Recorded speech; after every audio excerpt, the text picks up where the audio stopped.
మరి మళ్ళీ ఒకసారి చెప్తున్నాం, 72 గంటలు దీక్ష పట్టినాం. నీళ్లు తాగేది లేదు, అన్నం తినేది లేదు, ఇందిరా పార్క్కి వెళ్ళి కదిలేది లేదు.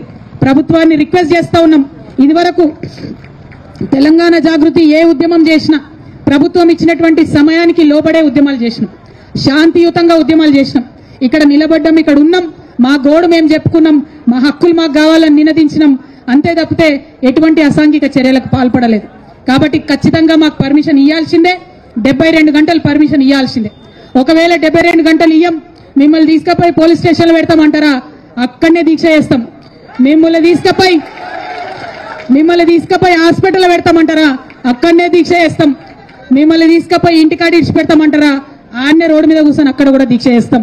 పంతం ఇడిచేది లేదు, వెనక్కి వచ్చేది లేదు, హక్కులు సాధించే వరకు మడమ తిప్పేది లేదు.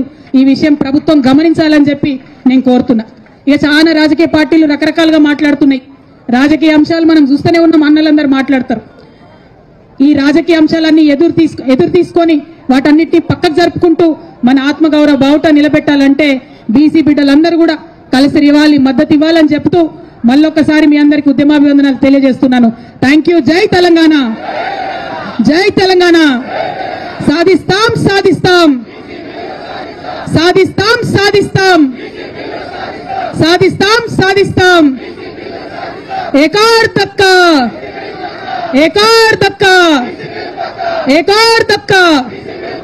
జై భీమ్, జై ఫూలే, జై తెలంగాణ. Thank you.